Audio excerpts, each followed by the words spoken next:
જય કિસાન મિત્રો, હું છું ગોપાલ ઇટાલિયા. આજે તારીખ 14મી ઓક્ટોબર 2025 નો દિવસ. છેલ્લા અનેક દિવસોથી બોટાદની યાર્ડમાં કડદા બાબતનો એક આખો સંઘર્ષ ચાલી રહ્યો છે. આમ આદમી પાર્ટી ગુજરાતના ખેડૂતોના સમર્થનમાં અને કડદો કરનારાઓના વિરુદ્ધમાં એક લડાઈ લડી રહી છે. શાંતિપૂર્વક રીતે બોટાદના માર્કેટિંગ યાર્ડમાં ઘણા સમયથી આંદોલન ચાલતું હતું અને આ આંદોલન વધુ શાંતિપૂર્વક રીતે આગળ વધે એવા આયોજનના ભાગરૂપે હળદર ગામમાં એક મહાપંચાયતનું આયોજન કરવામાં આવ્યું. આ મહાપંચાયતના આયોજન ઉપર ભાજપી કડદા પાર્ટીના નેતાઓના કહેવાથી કડદાબાજોના સમર્થનમાં અને ખેડૂતોના વિરોધમાં પોલીસે લાઠીચાર્જ કર્યો, ટીયર ગેસના સેલ છોડ્યા, ઘરમાં જઈને નિર્દોષ માણસોને બેરહેમીપૂર્વક માર માર્યા, ઘરની અંદર જઈને તોડફોડો કરી, દરવાજા તોડ્યા, દુકાનો તોડી, લાઇટો તોડી, ગાડીઓ તોડવાનું કામ ભાજપી કડદા પાર્ટીના સપોર્ટથી ભાજપની અને બોટાદની પોલીસે કર્યું. દોસ્તો, આજે સવારે મેં ગુજરાતના મંત્રી ઋષિકેશભાઈનું નિવેદન સાંભળ્યું. એમણે એમ કીધું કે આ ષડયંત્ર છે, આ એક કાવતરું છે. ગુજરાતના લોકોને ચેતવવામાં આવે છે કે આમાં ફસાતા નહીં. મંત્રીશ્રીએ એવું પણ કીધું કે આ જે સભા થઈ એમાં સ્થાનિક કોઈ માણસ નહોતો. મારું ભાજપી કડદા પાર્ટીના માનની મંત્રીશ્રીને પૂછવાનું છે કે જો કોઈ સ્થાનિક માણસ ત્યાં સભામાં ન હતું તો તમારી ભાજપી કડદા પાર્ટીની પોલીસે ઘરમાં જઈને નિર્દોષ માણસોને બેરહેમીપૂર્વક શા માટે માર્યા? જ્યારે મંત્રી જાહેરમાં એવું બોલે છે, કડદા પાર્ટીના મંત્રી, કે કોઈ સ્થાનિક માણસ હતો જ નહીં ત્યાં, તો પછી તમારી પોલીસને નથી ખબર કે સ્થાનિક માણસ નતો? તમને ખબર છે કે સ્થાનિક નતું કોઈ, તો તમારી પોલીસે સ્થાનિક માણસોને માર શા માટે માર્યો? જગ જાહેર વિડીયોમાં દેખાય છે કે પોલીસે ઘરમાં જઈને દરવાજા તોડીને, પાટા મારીને દરવાજા તોડી નાખ્યા, ઘરના ટીવી તોડી નાખ્યા, ફ્રીજ તોડી નાખ્યા, લેમ્પ તોડી નાખ્યા, માણસોને માર્યા. અને સ્થાનિકોને શા માટે માર્યા?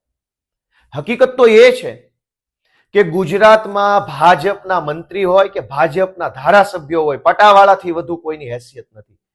હું 50 વખત જાહેરમાં નિવેદન આપી ચૂક્યો છું કે ભાજપના મંત્રી અને ધારાસભ્યોની લાયકાત માત્ર એક પટાવાળા જેવી રહેવા દીધી છે ભાજપે.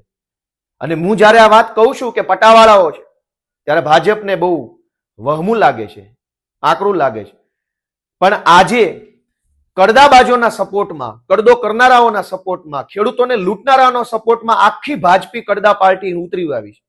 ટીવીમાં, સોશિયલ મીડિયામાં, બધી જ જગ્યાએ ભાજપી કડદા પાર્ટીના બધા જ નેતાઓ લાગી પડ્યા છે આમ આદમી પાર્ટીના વિરોધમાં અને હળદરની ઘટનાના અનુસંધાનમાં. પણ એક પણ નેતાની હિંમત થઈ કે કડદો સાચો છે કે કડદો ખોટો છે એવું બોલી બતાવે? નહીં. 4-5 દિવસથી આ સંઘર્ષ ચાલુ છે કડદા બાબતનો. એક પણ મંત્રી, કૃષિ મંત્રી સહિત, મુખ્યમંત્રી સહિત, ગૃહમંત્રી સહિત કોઈ ધારાસભ્યની એવી હિંમત ન થઈ કે કડદા ઉપર એક નિવેદન આપે. જે લોકો કડદા ઉપર એક નિવેદન નથી આપી શકતા એ પટાવાળા ન કહેવાય તો શું કહેવાય? નેતા હોત તો છાતી કાઢીને ખોખારો ખાઈને બોલ્યા હોત કે આ કડદો સાચો છે અથવા તો કડદો ખોટો છે. કડદો સાચો છે કે કડદો ખોટો છે એ વાત જે પોતાની બોલી નથી શકતા એવા પટાવાળાઓની સરકાર છે. અને ધારાસભ્યો પટાવાળા નહીં તો શું? અને પટાવાળા ના હોત તો બોલ્યા હોત. આજ આ જે ઘટના બની છે હળદર ગામની, એની મારે ગુજરાતના ખેડૂતોને માહિતી આપવી છે. મેં પોલીસ ખાતામાં નોકરી કરી છે. હું કાયદા, નીતિ, નિયમ, પ્રક્રિયા બધું જાણ્યા પછી હું ગુજરાતને જણાવવા માંગુ છું કે હળદરમાં શું ઘટના બની હતી. ભાજપી કડદા પાર્ટીના નેતાઓ 2 દિવસથી લાગ્યા છે, ચોંટ્યા છે. બહારના માણસો હતા. અને વધુ તો જુઓ, મજાનો વિષય જુઓ, દુર્ભાગ્યનો વિષય જુઓ કે એ ગામના સરપંચના પતિ એવું કહે છે કે અમારા ગામની મંજૂરી નહોતી લીધી, અમારા ગામમાં કોઈને ખબર નહોતી. પહેલી વાત તો ભાજપી કડદા પાર્ટીના નેતાઓને એ પૂછવી છે કે તમારી ભાજપી કડદા પાર્ટીની સરકારના રાજમાં એક સરપંચ મહિલા છે, એ ટીવી સામે આવીને બોલી નથી શકતી. મહિલાઓની આ પરિસ્થિતિ છે. એના હસબન્ડને, એના પતિને 4 દિવસથી ટીવીમાં બતાવો છે.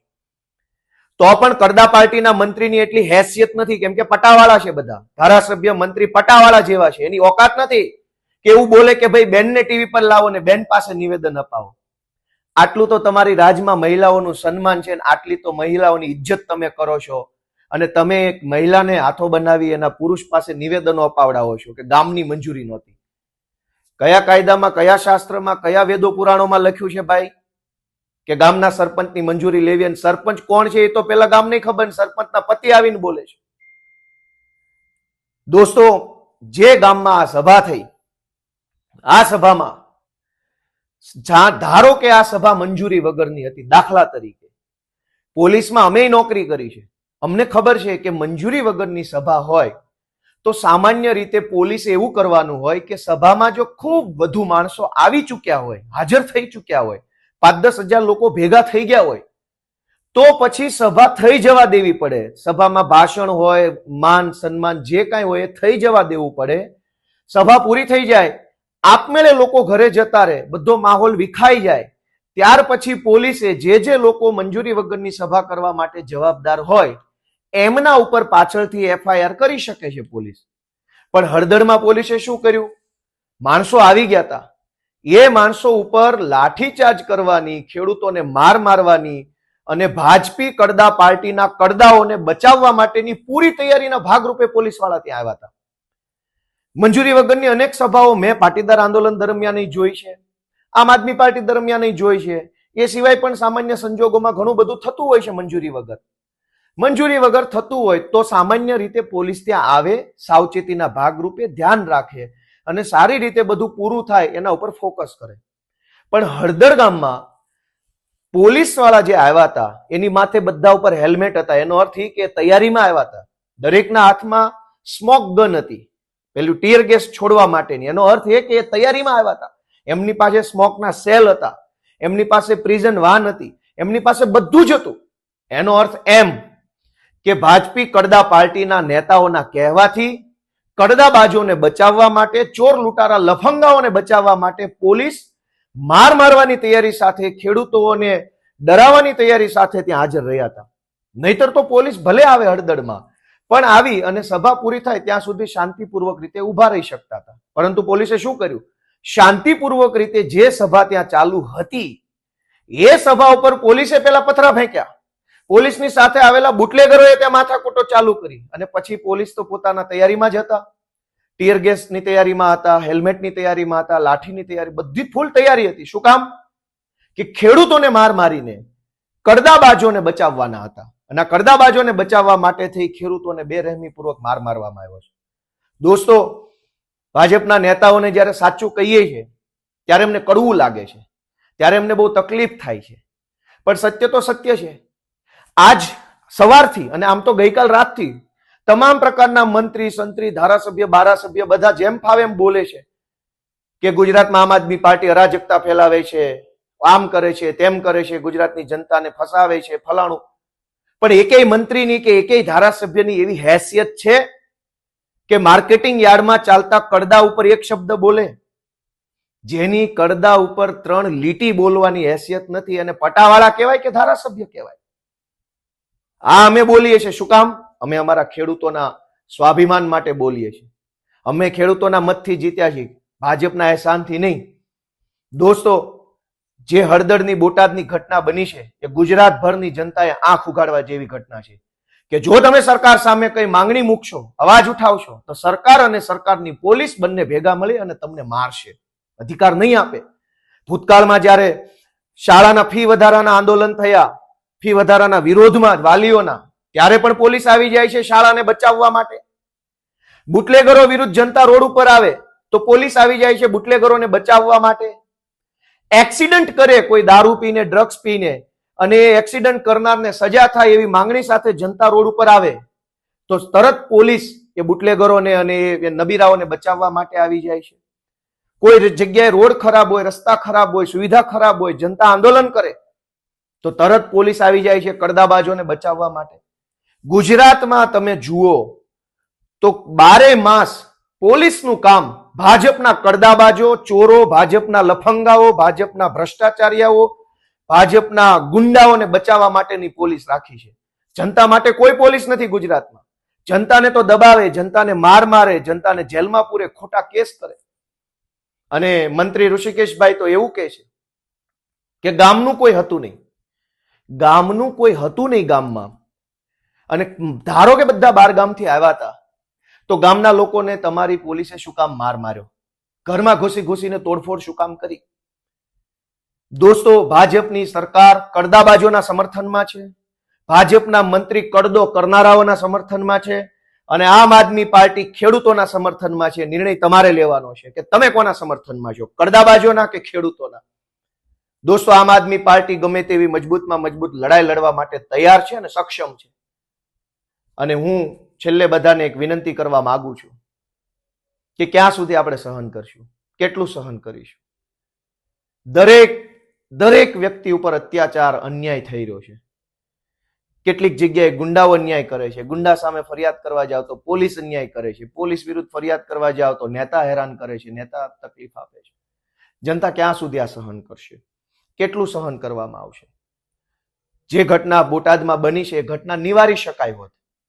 આજ સવારથી અને ગઈકાલ બપોર પછીથી ભાજપના જેટલા કડદાબાજો સ્ટેટમેન્ટ આપી રહ્યા છે, એ તમામ કડદાબાજો 4 દિવસ પહેલા બોલ્યા હોત કે કડદો ખોટો છે, તો હળદરની ઘટના જ ન બને છે. આજથી 4-5 દિવસ પહેલા રાજુભાઈ પહેલી વખત જ્યારે માર્કેટિંગ યાર્ડ બોટાદમાં ગયા, ત્યારે ભાજપના એક પણ કડદાબાજે નિવેદન ન આપ્યું કે આ ઘટના સાચી છે કે ખોટી છે, કડદો થાય છે કે કડદો નથી થતો, કડદો થવો જોઈએ કે કડદો ન થવો જોઈએ. કોઈ નિવેદન ન આપ્યું. 4 દિવસ સુધી આખી ભાજપી કડદા પાર્ટીની સરકારે એક પણ નિવેદન ન આપ્યું. ભાજપના તમામ કડદા ખાતાના બધા જ અધિકારીઓ જે કાંઈ હોય કડદા વિભાગમાં, એ બધા કંઈ ન બોલ્યા. જેવું આયોજનબદ્ધ રીતે હળદળ ગામની અંદર પોલીસે અત્યાચાર કર્યો, લાઠીચાર્જ કર્યો, એટલે આજે બધા જ ભાજપના જે કાંઈ હોય પ્રદેશ લેવલના કડદાઓ, એ બધા કૂદી કૂદીને બોલે છે, કૂદી કૂદીને સ્ટેટમેન્ટ આપે છે. તો બોલો ભાઈ, તમારામાં હિંમત હોય તો કે આ કડદો સાચો છે ખોટો? ગુજરાતભરના અનેક માર્કેટિંગ યાર્ડમાં ખેડૂતોનું રીતસરનું શોષણ થાય છે, ખેડૂતોનું લોહી ચૂસવાનું બાકી રાખ્યું છે ખાલી. અનેક માર્કેટિંગ યાર્ડમાં, જેમ કે ફળની હરાજી કરતા યાર્ડમાં 10% કમિશન લેવામાં આવે છે. મગફળીની અંદર ખરીદી જે યાર્ડમાં થાય છે એમાં કડ કરવામાં આવે છે, કડ વજન કાપી લેવામાં આવે છે. કપાસની અંદર કડદો કરવામાં આવે છે. બીજી ત્રીજી જણસની અંદર પણ ખેડૂતો પાસેથી વજનના નામે, કટા એટલે કે બારદાનના નામે, મજૂરીના નામે, તોલમાપના નામે અનેક પ્રકારની લૂંટફાટ મચાઈ લેવામાં આવે છે. આખા ગુજરાતના માર્કેટિંગ યાર્ડની અંદર મોટા ભાગે ખેડૂતો સાથે અન્યાય થઈ રહ્યો છે, ત્યારે આ ભાજપી કડદા પાર્ટીના એકેય નેતા સ્ટેટમેન્ટ નથી આપતા. જ્યારે ખેડૂતો માટે આમ આદમી પાર્ટી લડવા આવી તો ગૃહમંત્રી ને ફલાણા મંત્રી ને ઢેકણા મંત્રી બધાય પટાવાળા આવીને મંડ્યા બોલવા. મારી ભાજપના બધા જ પટાવાળાઓને વિનંતી છે કે પટાવાળાએ વચ્ચે બોલવું નહીં, તમારા શેઠને મોકલો. પટાવાળાનું નમ્ર નિવેદન છે કે અમારી ખેડૂતોની અને ભાજપ પાર્ટીની લડાઈ છે, વચ્ચે પટાવાળાઓએ પડવું નહીં. એવી બધા જ પટાવાળાઓને નમ્ર વિનંતી છે. જય જય ગરવી ગુજરાત, જય કિસાન.